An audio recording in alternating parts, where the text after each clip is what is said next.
Fala pessoal, bem-vindo ao Recan Talks, o programa que traz para você os bastidores dos investimentos e conecta pessoas e negócios de todo esse ecossistema do mercado financeiro. Sou Júlio Radinai, host do programa junto com o Luiz Cláudio, e juntos vamos receber clientes, parceiros, líderes e empreendedores que vêm moldando o mercado. Nesse episódio de estreia, vamos receber Juliana Libonati, sócia fundadora da Recan Capital, que colocou de pé esse timaço que com pouco tempo de história já vem transformando o setor e se mostrando um player relevante no mercado. Ju é jornalista de formação pela Universidade Católica de Pernambuco, tem pós-graduação em Gestão e Investimentos e pós-graduação em Finanças pelo IBMEC de São Paulo. Trabalhou 10 anos no Bank Boston, passou pelo Itaú, indo para a Unibanco e depois seguindo para o Safra, onde se tornou superintendente regional do Nordeste. Em 2023, resolveu fundar a Recan Capital, operação e assessoria com a XP Investimentos. Ju, é um prazer ter você aqui com a gente inaugurando esse projeto audiovisual nosso. A gente queria entender um pouco de você, como formado em jornalismo, que decidiu tratar essa carreira, dar essa guinada para a carreira de mercado financeiro. Como foi esse processo de decisão? E se de lá para cá, Juliana, jornalista, quais foram os movimentos mais marcantes e que determinaram onde você está hoje? Vamos lá. Boa tarde. Boa tarde, Recan Capital. Boa tarde. Bom, para começar essa história não foi um processo consciente. Eu fazia faculdade de jornalismo e fui trabalhar numa empresa terceirizada do Jornal do Comércio, que pertencia a um dos diretores da rede Jornal do Comércio e Comunicação. Eu trabalhava lá no telemarketing, depois, fazia também a parte do jornal interno da empresa, e surgiu uma oportunidade dentro do Bank Boston de uma vaga na área de telemarketing para ligar para os clientes, para marcar visitas com líderes que já estavam prontos lá, e aí era fazer a prospecção para o gerente visitar, ou era para fazer a manutenção de contas que estavam inativas, e dei esse passo. Fui para o Boston, comecei a fazer dessa forma, e a partir daí comecei a crescer dentro da instituição.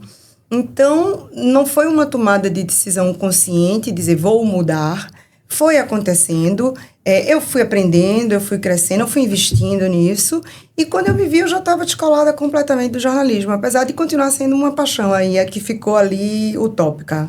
E hoje estamos aqui, né, no podcast que faz totalmente sentido. Juntamos os dois, olha só. Contexto, né? Mas muito bom, mas dentro desse momento, qual foi o momento determinante no... Agora eu sou do mercado financeiro, não sou Juliana jornalista. Eu comecei a ser promovida. Eu recebi uma proposta de um outro banco, era o Unibanco na época. Eu fui para o Unibanco. Depois eu fui chamada pelo meu ex-chefe para voltar para o Bank Boston. E nesse retorno houve um projeto piloto que fez uma seleção de umas 22 pessoas no Brasil inteiro para participar de um projeto de pós-graduação na USP em São Paulo, na FEA, na Faculdade de Economia e Administração de São Paulo. E eu fui selecionada e fui fazer a pós-graduação. Então, aí sim é um ponto aí de inflexão onde a partir de agora... Mudou.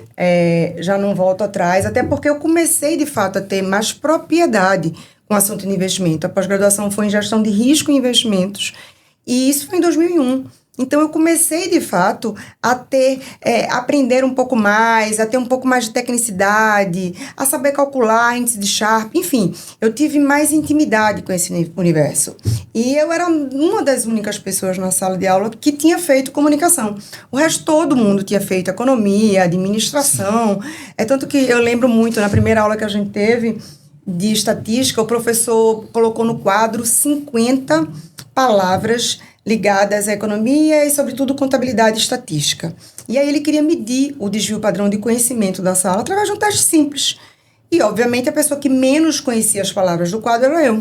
Eu conheci menos de 10 palavras. Mas não tem essa brincadeira na USP de você pegar lá no colo, vem cá, vamos te ajudar. Ou você se nivela para cima ou você está ferrado, né? Então, eu tive que correr ali 1 ano e meio durante esse curso para conseguir chegar no patamar dos meus pares ali, onde todo mundo tinha uma formação, um background melhor, né? Voltado para a economia.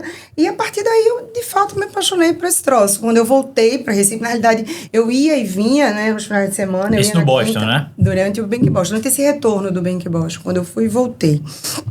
E aí, durante todo esse período, eu fui, de fato, ficando mais íntima desse universo e da sofisticação que esse universo, de fato, pode propiciar para o cliente na ponta. E comecei a, de verdade, me apaixonar por isso. Então, 1 ano e meio depois, lá na nossa formatura, eu estava, assim, muito comprada com o projeto, com o mercado, com essa estrutura que a gente tem hoje de investimentos, obviamente muito mais à frente, 20 anos depois, mais de 20 anos depois. Né? Entendi. Muito bom saber a sua trajetória, Ju. E vamos falar um pouco agora da Recan, né? Como é que foi esses primeiros passos? O que você acha que se deve esse crescimento exponencial que a Recan teve desde a sua formação, que a gente está indo para o quê? Quase 3 anos de empresa. Isso, a gente já tem esses 2 anos e meio de vida, né? E inicialmente era uma dor, enquanto bancária que eu tinha, de ter um call muito proprietário. Então, eu comecei a perceber que a gente perdia clientes, eu começava a perder como superintendente funcionários, gerentes em todas as praças onde eu atuava. Eu era responsável pela operação da pessoa física nas agências do Nordeste, e a gente tinha 6 operações, e eu comecei a perder essas pessoas que eram importantes para a gente, né? Então, eu comecei a ter que olhar realmente para o lado. Cara, o que é que está acontecendo? O meu cliente não está mais se sentindo bem atendido, o meu funcionário não acha que está na melhor cadeira. Então, eu tive que olhar para o lado, o que é que está acontecendo, para entender, né, qual era o momento do mercado. E com a chegada do B2B no mercado brasileiro, muita coisa mudou. Né, sobretudo após aquele também ponto de inflexão, onde o Itaú compra uma boa parte da XP e traz uma placa forte por trás de uma corretora distribuidora que ainda era relativamente incipiente, porque, afinal de contas, a gente vive num país que, historicamente, é muito instável do ponto de vista econômico. Então, era difícil para o brasileiro médio ali confiar a sua poupança de anos, que já foi confiscada, entre outras coisas, para uma plataforma que não tivesse muitos anos de vida. Então, tinha aquela coisa de você investir na XP mais como corretora, mais na Bolsa de Valores, e a partir desse evento, de fato, eu tive a percepção mais clara que os meus clientes tinham uma preferência por uma plataforma aberta, né? E aí eu olhar para o lado e disse, bom, o que é que a gente pode fazer a partir daqui, né? E comecei a conversar com a XP, eu tinha uma experiência muito próxima a mim, do meu marido em casa, que já era sucesso dentro do B2B, e via todo dia a diferença, né? Eu conseguia, era muito palpável para mim, perceber a diferença do que eu fazia para o que ele fazia, das propostas que eu tinha para as propostas que ele tinha para o cliente final. Foi quando, enfim, depois de muitas conversas, eu decidi dar esse passo. E aí, saí do banco. Saí do banco e vim trabalhar no B2B. E vim empreender, na verdade, né? Que é um baita desafio. E aí, trouxe junto comigo um time de peso, de fato. Um time que eu já conhecia o trabalho, que eu já sabia da intensidade comercial. Era um time pequeno, ainda mas com muita propriedade no assunto e com muito relacionamento.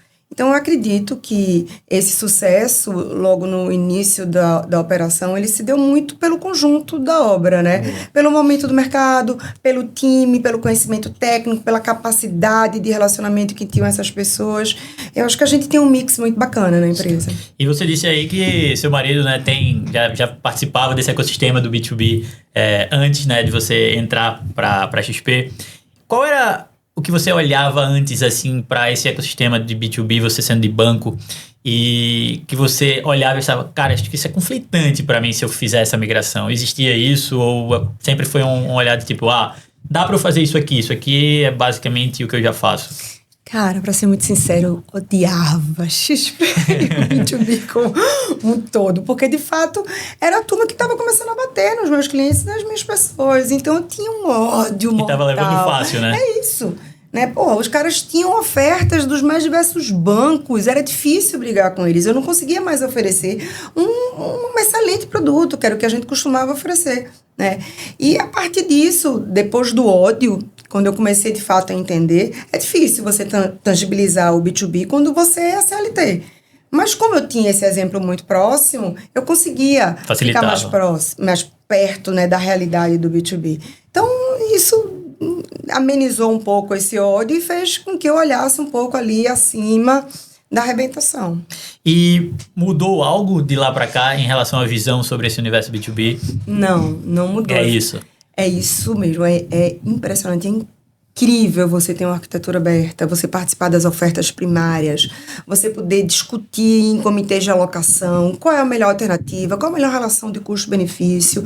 A gente já sabe muito claramente que turnover de cliente, se você não atende bem, se você não tem os melhores produtos, você está promovendo isso. Daqui a pouco você perde o cliente e não vale a pena, porque o custo de aquisição do cliente acaba sendo alto.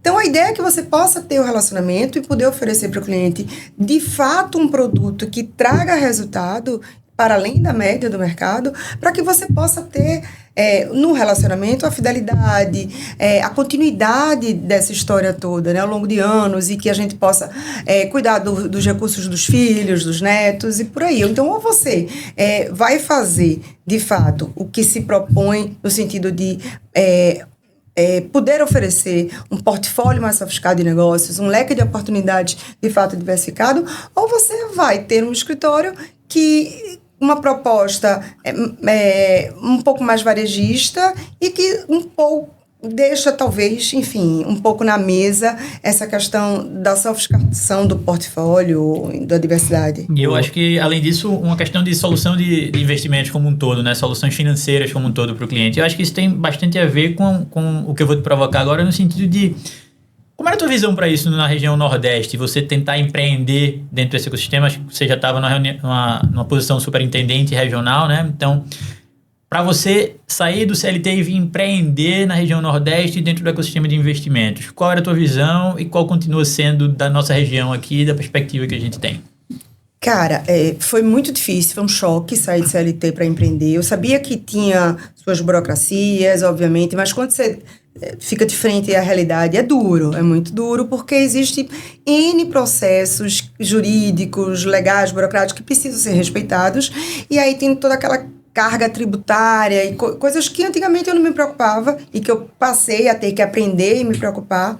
Então, teve um choque cultural e, enfim, de uma certa forma eu sabia que ia ter, porque eu entendia a proposta, onde é que eu estava indo e o que é que eu estava abraçando, mas do ponto de vista regional, os números estão aí, né? A gente tem um share muito mais baixo que o sul e sudeste do país no Nordeste, primeiro, de assessores com core, né? Depois de clientes.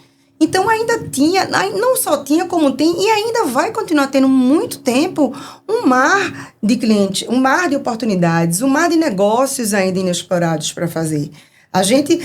Se a gente faz um parâmetro com mercados mais maduros, o mercado americano, a relação financeira do cliente com a instituição, ela é proporcionalmente inversa ao que é no Brasil, né? A maior parte dos clientes americanos tem dinheiros em corretoras e distribuidoras, e aqui o inverso proporcional é exatamente o mesmo. 80% tem ainda negócios com bancões e aqueles 20% ficam em corretoras e distribuidoras. Então, é muita coisa ainda para fazer. Mas, obviamente, isso passa naturalmente por um processo de educação financeira das pessoas, qualificação profissional, dos clientes para entender do que se trata, qual o risco quando você está na corretora, que não é o risco da corretora, que é do emissor do papel. É uma série de questões que chegam como novas no mercado, mas que precisam ser tratadas com zelo e com cuidado, porque também exige muita responsabilidade, né? Com certeza. Eu acho que quando a gente fala de Brasil, a gente se espelha muito nos Estados Unidos. Você falou um pouco dessa relação inversa que a gente tem, concentração de investimentos em bancos versus corretoras,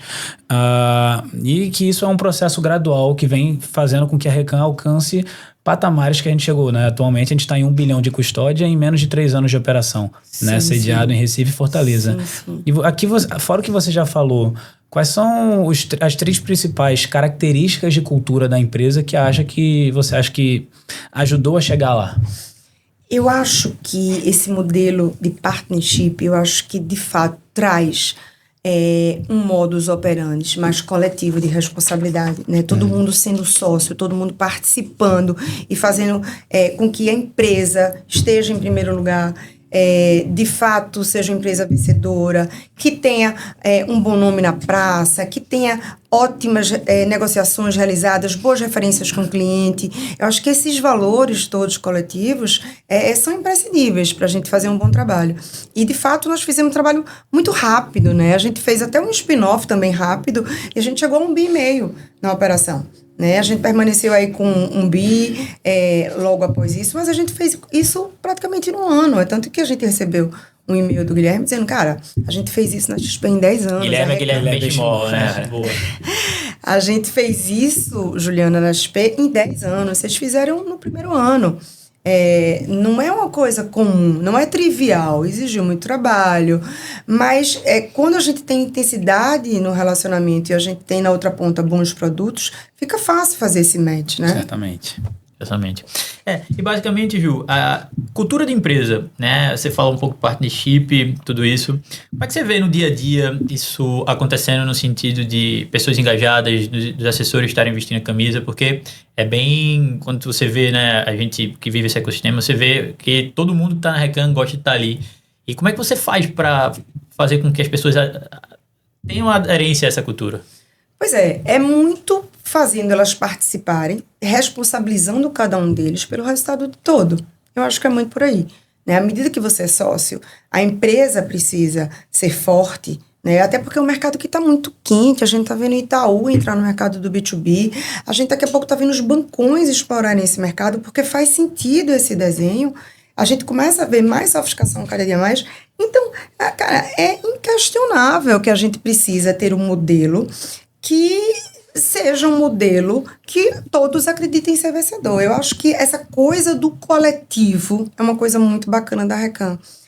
Eu sempre quis que fosse dessa forma, que a gente, de sócios majoritários a sócios minoritários, os pesos das conversas fossem os mesmos, que as cabeças pensantes conseguissem em conjunto achar uma solução para as coisas.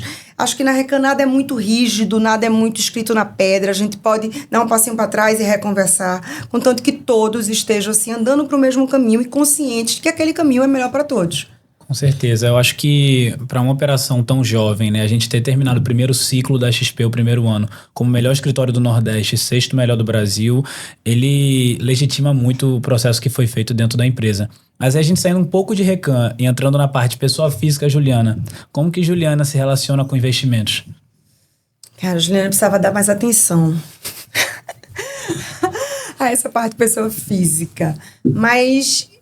geralmente, eu gosto muito de lastrear as ofertas que a gente faz para o cliente. E aí, quando eu falo lastrear, eu falo de comprar essa experiência também. Quando eu vejo um lançamento, quando eu vejo... Essa semana a gente teve da Valora, um fundo que, de fato, tem uma casa com proposta consistente, com custódia relevante. Eu fico muito comprada com aquilo. Então, eu tenho uma tendência a seguir. Se a gente faz call na Recan, eu tenho uma tendência na pessoa física a seguir ali com meus 5 cruzeiros. Bacana, é como se fosse, né? É como se fosse um cliente nosso mesmo, sim, assim, literalmente, sim, né? sim. Você tem a área de alocação, de fazer essa seleção, E eu curadoria. Empolgo, cara. Eu fico empolgadíssima. Eu fico falando, porra, tô com esse negócio maravilhoso, como que eu não vou comprar? Eu vou ficar de fora. E você participa dessa área de alocação, de comitê, de toda essa curadoria que a gente faz para os clientes. Então, acho que até esse do deveria estar mais, mas é porque você tem um time que faz muito nessa parte da curadoria para você. Então, é um pouquinho mais disso. Mas é muito legal. A gente teve também uma matéria sua na Infomoney que a gente viu, né, que falava um pouco sobre a presença feminina nesse mercado.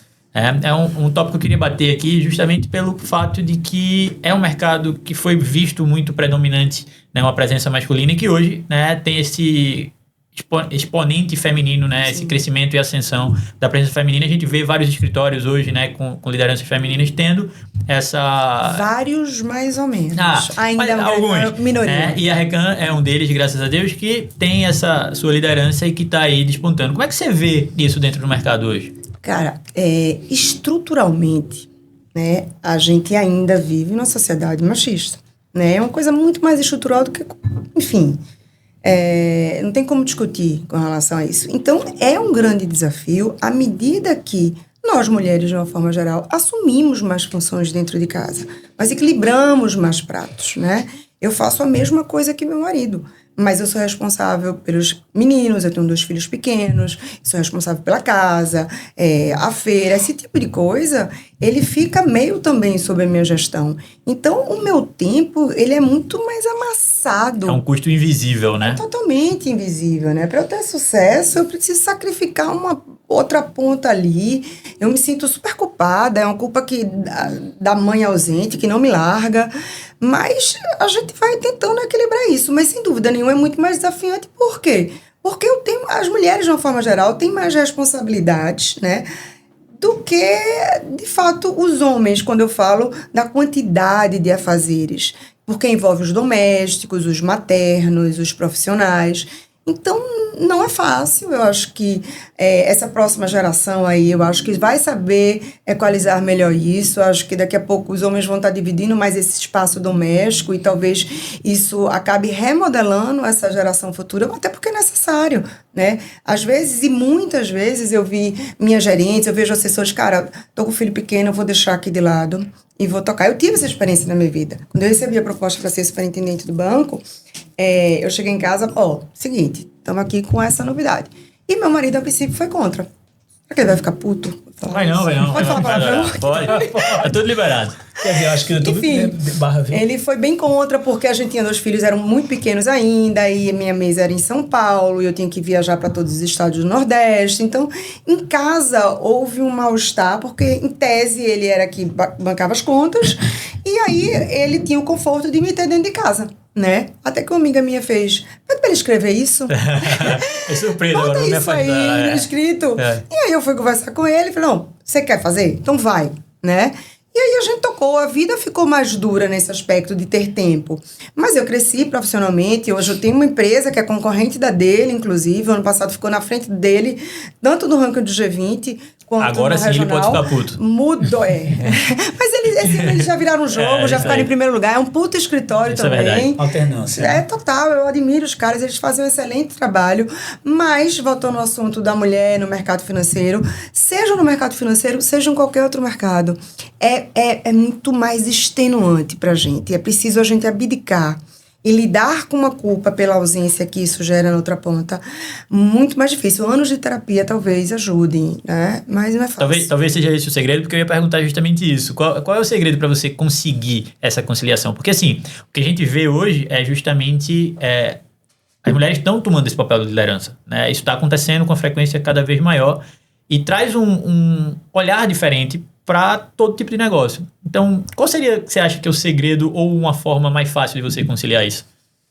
Cara, não tem forma fácil de conciliar isso. É muito difícil. É muito difícil porque a gente foi dentro dessa sociedade estrutural, com essas questões de gênero, educada para cuidar da casa, para cuidar dos filhos.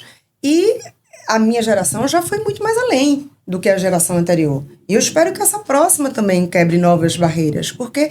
e aí eu falo de uma coisa que não é tão visível, que não é tão tangível, que é esse papel que a gente assume concomitante a tantos outros. E assim, é difícil, mas ter o reconhecimento profissional, para mim, é muito importante. Então, sim, eu comprometo a qualidade em outras áreas da minha vida, eu pago o preço por isso, mas eu sou profissionalmente muito satisfeita. Então, eu acho que uma coisa meio que equilibra a outra, né? Eu fico tentando... a culpa não me larga, eu trabalho ela na minha terapia, daqui a pouco meus filhos estão grandes e vão viver as próprias vidas. E eu tento pensar nisso, né? De vez em quando dá uma bad, você fica mal, que merda de mãe que eu sou. Mas aí, enfim, dorme, no outro dia estamos na luta de novo. A gente que acompanha sabe que você é uma mãe maravilhosa. Olha isso! Deixa eu fazer uma outra pergunta dentro desse mesmo contexto. Em relação a isso da participação e liderança feminina. Tirando esse fato da questão pessoal, familiar, dentro do mercado financeiro, você acha que existem barreiras para o papel da mulher como liderança ou isso ficou para trás? Veja, na medida de que esse papel da mulher no mercado financeiro é uma coisa recente, a credibilidade nele também é uma coisa relativamente recente, né? Antigamente, os gerentes de banco iam de terno e gravata visitar seus clientes há pouquíssimo tempo, mas mais antigamente ainda, os gerentes de Banco do Brasil, Caixa Econômica, eram autoridades nas suas cidades, sobretudo em cidades pequenas e interioranas. Então, eram homens, eram pessoas que estavam no mercado financeiro há muito tempo, e isso foi mudando ao longo do tempo, mas existe aí uma herança proveniente desse tempo que descredibiliza bastante, não tenha dúvida, né? Mas, ou você se impõe ou se impõe. Eu acho que vem muito pela coragem. Eu acho que isso é um processo que vem acontecendo gradativamente, como você mesma falou, né? Se a gente for puxar uma parte um pouco para liderança, de experiência de vida dentro de bancos, pode ser não só na Recam, mas fora também. Qual obstáculo que você já encontrou? Qual o maior percalço que você teve que passar por cima? Há muitos. Muitos, mas todos eles, cara, me trouxeram até aqui, né? Todos foram importantes. Já chorei horrores, já gritei, já desisti 20 vezes para no dia seguinte mudar de ideia de novo. Eu acho que faz parte, eu acho que são obstáculos que contextualizam todas as vitórias no final das contas. Então, a gente adora trazer esse obstáculo para humanizar, né, a pessoa, no sentido de aquele momento que você chegou e, cara, esse negócio aqui deu ruim. Existiu algum momento desse, assim? Então, mas no meu caso existiram vários. Vários desses, tá bom, então. Há muitos momentos. Um marcante.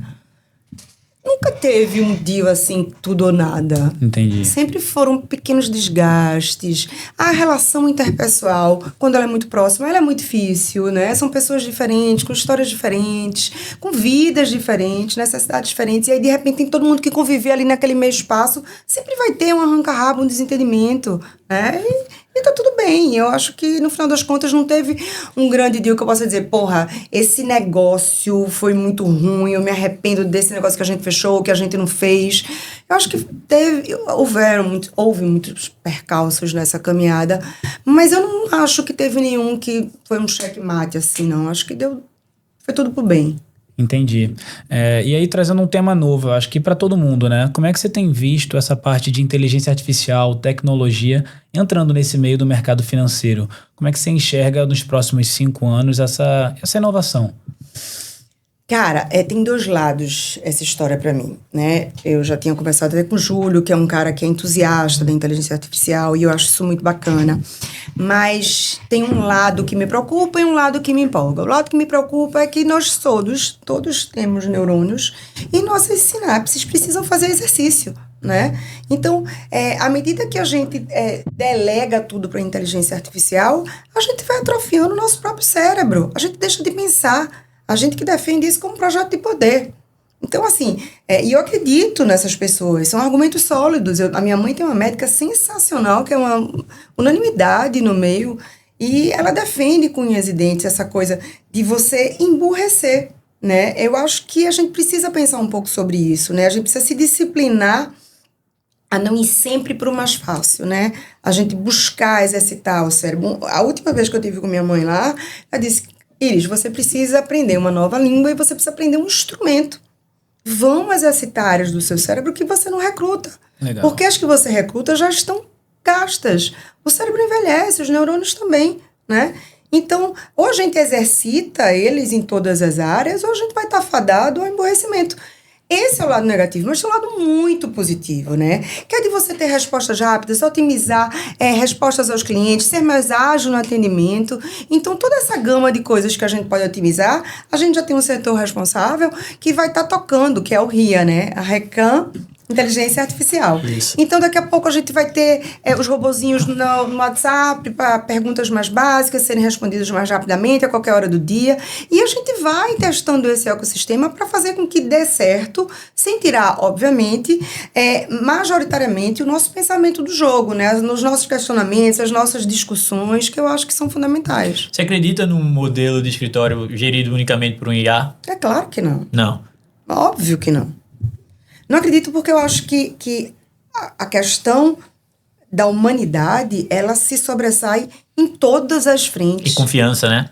Total, mas assim, na educação, no mercado financeiro, você pode até adotar uma tática ali majoritariamente automatizada, mas a humanidade por trás disso, se não existe, ela é um modelo muito, me parece, que perde muito perdedor. Eu não acredito que seja suficiente a ponto de ter uma mescla de todos os lados, né? Eu muito entusiasta dessa área também, mas eu concordo contigo nesse sentido. Eu acho que é uma profissão e um mercado que ele é muito do tete-a-tete, é muito do pessoal, da confiança e tudo isso, mas de fato é um lugar que você consegue, né, potencializar atendimento, resultado, análise, todo esse ecossistema, né? E como você falou, a Recan já se prepara para isso, seria uma pergunta que eu ia falar. Graças mas a Deus. Já estamos nesse... Temos quem acredita bem nisso. Nesse ecossistema. Bacana. Nessa trajetória, né, profissional sua, até dentro, né, da vida pessoal, quem foi que você pode indicar como um mentor? tá? Não necessariamente fisicamente, mas uma influência que seja através de algum vídeo ou acompanhamentos que você fez, mas tiver alguém fisicamente também que teve com você ali naquele momento, que mudou sua visão, que fez, né, você trazer para esse ecossistema que você tem hoje quem você é. O Boston teve um presidente que me inspirava muito, que era o Geraldo Carbone. Tinha o Henrique Meirelles, que era presidente de toda a operação no mundo inteiro, mas o Geraldo Carbone era uma pessoa que tinha uma proximidade muito bacana com a ponta da operação. E, de fato, ele era muito bom, ele era muito eloquente. Eu tive um chefe também mais recente no Boston, e, enfim, virou meu amigo, Renato Ladoche, que é uma pessoa também que eu tinha muita confiança, que eu via bons posicionamentos, e eu tenho que ir por aqui, quando eu tinha um questionamento um ou outro, eu ia lá, o que é que você acha? Então, tiveram essas pessoas, sim, que foram importantes. O Caval, que era o economista-chefe do outro banco que eu trabalhava, era um cara que eu gostava muito de escutar, eu achava ele muito equilibrado. Tem o Arthur Whitman, que é o head de private da XP, acho que é Sales, né? O Arthur Wichmann, ele é CIO da XP hoje. Exatamente. Eu gosto muito dele. Eu gosto muito da conversa dele, da forma que ele se coloca, que ele se posiciona. Ele tem uma temperança, sabe? Um equilíbrio que eu acho que é muito necessário. A gente, quando trata de finanças, tem uma parte comportamental, que é o viés da emoção, que acaba muitas vezes tomando a frente das decisões. E eu acho que as finanças racionais, ela perde muito com isso. Então, as pessoas que têm, né, esse viés racional da coisa, eu acho que sempre pra gente prestar atenção um pouco naquilo. Boa, e eu acho que quando você fala... Primeiro, o Arthur Wichmann é carismático demais, né? Eu estava em São Paulo uma vez com ele é maravilhoso. Mas quando você entra nessa parte de comportamental, entra a importância de você ter uma pessoa, um profissional junto com você na parte de investidor, né?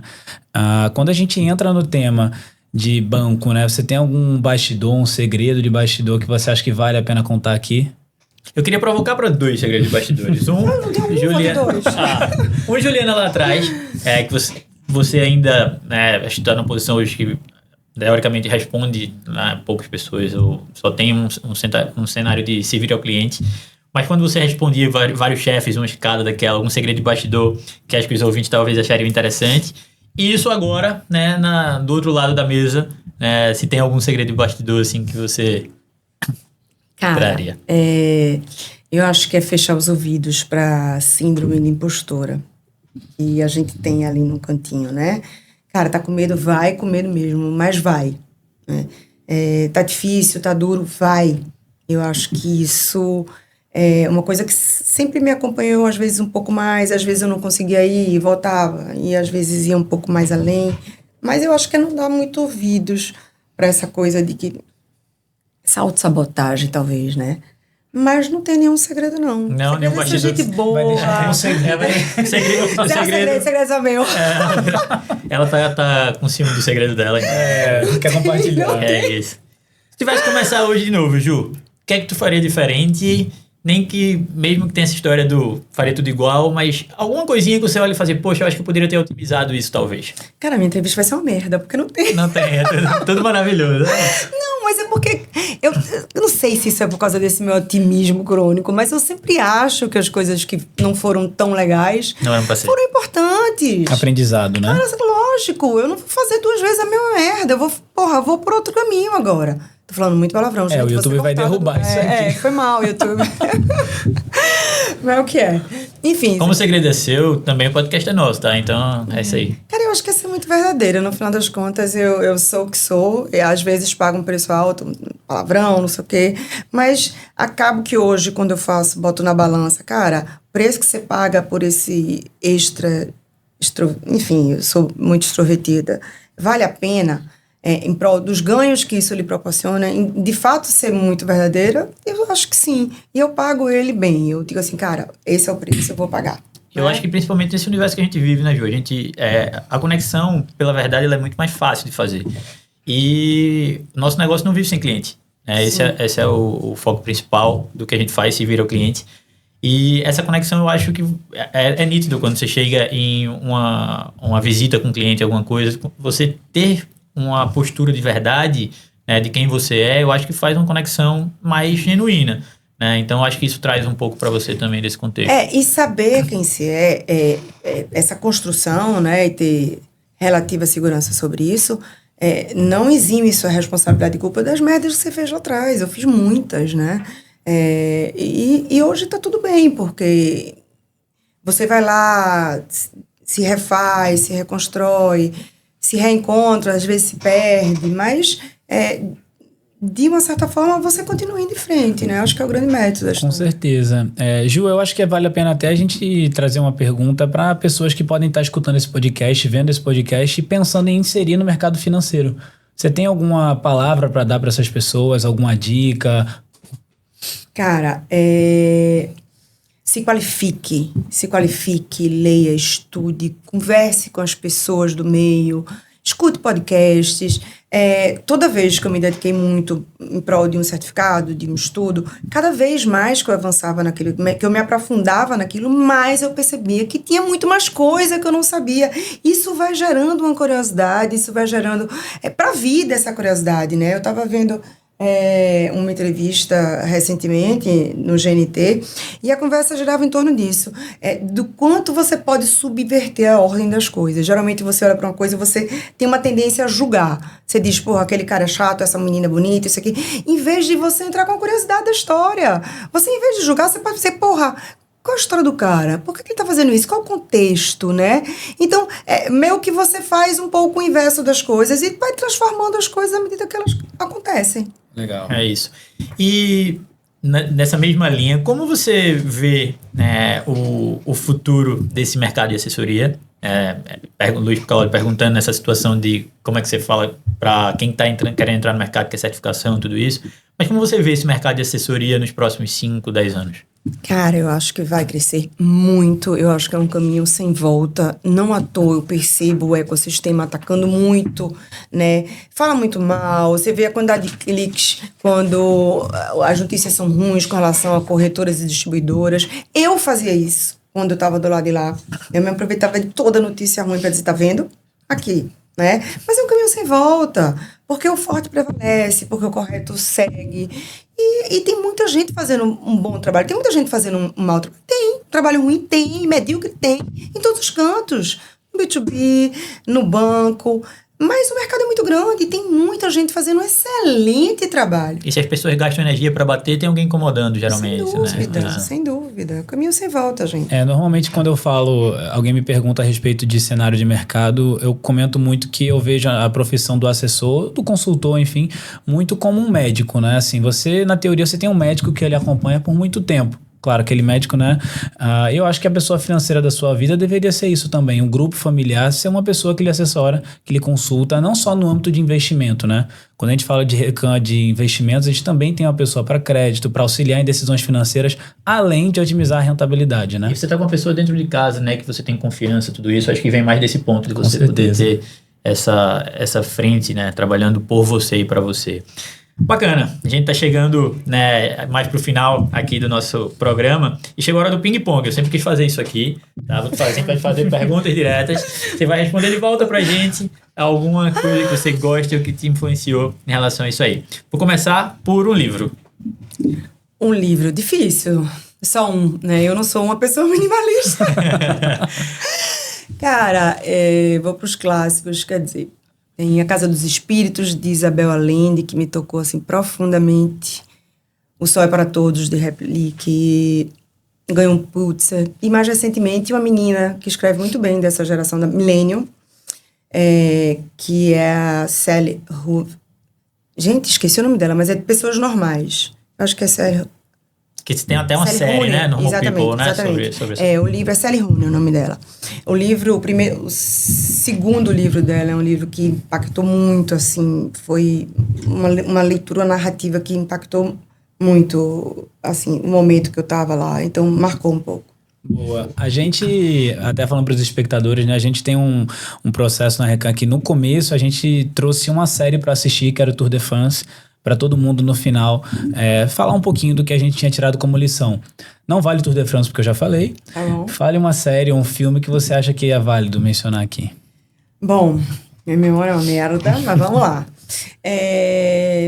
filme, eu revi recentemente Bastardos Inglórios, é um filme que eu amei, porque tem um contexto histórico e no final ele consegue mudar um pouco, a gente se sente um pouco vingado com o final do filme, né? Ele muda um pouco. Christopher Waltz nesse filme é fantástico. Maravilhoso, né? Maravilhoso. É um filme, assim, delicioso de ver, divertidíssimo. Tem um filme que eu sempre vejo no Natal, que é Love Actually, que é Simplesmente Amor, que é um filme inglês também que eu adoro, e que são várias histórias que aparecem paralelamente, e depois você vê que tem um fiozinho condutor que liga todas. Assim, mero divertimento. Maravilhoso esse filme. Eu assisti Agente Secreto. Fiquei muito impressionada. Gostou? Também, gostei bastante. Fiquei meio perdida no final, mas é aquele filme que eu gosto. Tipo assim, você sai do cinema, mas o filme não te deixa. Sim. Ele vai com você pra casa e você fica ali, ó. Eu adoro esse tipo de filme. Então, é um filme também que eu gostei. A origem, né? Igual que eu tô até hoje sem saber o que aconteceu. Um podcast fora Recan Talks, claro. Cara, eu tô meio viciada no É Tudo Culpa da Cultura, do Michel Cofarado, porque é uma linguagem muito legal. Ele discute, à luz da antropologia, questões como mercado, inovações, comportamento, né? E ele desbrava um universo muito típico brasileiro, dos novos ricos brasileiros e das grandes fortunas, né? Um mercado que a gente também está inserido. Perfeito. Então, ele com a linguagem... ele é um antropólogo jovem, né? Com a linguagem coloquial, ele consegue colocar alguns pontos, traz à luz alguns pensamentos, né? Ele consegue concatenar umas ideias. É muito bacana. O podcast... Por sinal, o livro do Michel, né, Coisa de Rico, é o livro que a gente está lendo hoje no Clube do Livro da Recan. Isso. Né? Uma frase, Ju, que marcou ou marca a sua vida... Minha memória é muito ruim, gente. Bom, também, num dia desse, acho que foi feed de Instagram, eu vi uma coisa que me marcou muito, mas não sei se é uma frase, é só let down. Deixa aí. Eu acho que talvez é mais uma filosofia, mais um hábito poderoso de inteligência emocional. Eu falava um pouco sobre essa coisa de... Cara, é uma lógica simples. Se alguém faz alguma coisa que te frustra, deixa. Se alguém é grosseiro, deixa. Se alguém se afasta, deixa. Né? Não se trata de ser indiferente. É sobre você deixar de se importar com o que você não tem controle, que está fora do seu alcance. É só parar de insistir com onde não há alinhamento. Né? Então, é muito sobre você seguir mais leve, deixar ir e seguir mais leve. Quem fala muito sobre isso é Murilo Gun, né? Ele fala fé no flow. É? Acho que fé no flow seria uma tradução disso aí, né? É muito por aí. Deixar ir, seguir mais leve. É uma coisa que eu tô tentando praticar. Maravilha. Mais uma do ping-pong que eu acho que você vai adorar é viagem, né? Uma viagem que você acha que vale a pena. Agora tem que ser uma viagem. Difícil, gente. Sei, pra você e se for pra Paris, tem que ser uma específica, então. Eu vou tirar Paris dessa jogada. Paris, né? Eu vou... Sul da Itália, Sicília, né? O sul da Sicília é uma coisa, assim, muito surpreendente. Mas essa última viagem para Tóquio foi, assim... Essa coisa da gestão de expectativa é muito incrível, né? Porque eu fui assim, vou longe pra caceta e tal. Cheguei lá, fiquei, assim, impressionadíssima como as pessoas são educadas, como é disruptivo você ter duas religiões que convivem muito pacificamente. O shintoísmo, que acredita nas forças da natureza, e o budismo, que também é mais uma filosofia, né, do que uma religião. Como eles são educados, nossa, assim, foi disruptivo. Se tivesse que ir para amanhã, sul da Sicília ou Japão? Cara, eu passo num e chego no outro. Tá bom comigo. Maravilha, maravilha. Ju, um investimento. Viajar. Fantástico, gostei da resposta, tá? Uma pessoa que você gostaria de ver aqui no seu lugar sendo entrevistada. Michel Cofarado é um cara que eu acho muito bacana discutindo as coisas. Eu mandei uma mensagem pro Michel, quando a gente começou a ler o Clube do Livro, eu mandei uma mensagem no Instagram dele e vou esperar receber ele aqui com a gente. Que bom. Acho que João Campos é um bom nome, é um prefeito jovem, é um cara dessa geração que sabe dialogar muito com a população, com essa geração nova. Boas cabeças, o próprio Arthur Whitman, acho que a gente pode convidar. Ver gente boa, né? Escutar gente boa é sempre bom. Certamente. Vai ser fantástico. E Ju, caminhando para um final, né? Se nossos ouvintes forem levar uma única mensagem, qual que você gostaria que fosse? Vai mesmo com medo, mas vai. Isso é importantíssimo. Ju, quero agradecer pelo papo maravilhoso. Começamos esse projeto com o pé direito, né? Falando sobre negócio, vida, visão, trajetória e investimentos como um todo. É realmente inspirador ver sua trajetória, desafios, aprendizado e bastidores do negócio. agradeço de coração topar esse projeto e tenho certeza que vai ser um projeto muito vindouro aí pra gente. Para quem está nos assistindo, obrigado pela atenção, pelo tempo, por ficar conosco até aqui e espero que tenham gostado, tenha sido um ótimo programa para vocês. Fiquem com a gente, que a gente vai ter muitas conversas produtivas e muita coisa boa, né, para acontecer aqui no Recan Talks. Obrigado novamente. Obrigado, gente. Obrigado, Ju, e até a próxima. Valeu.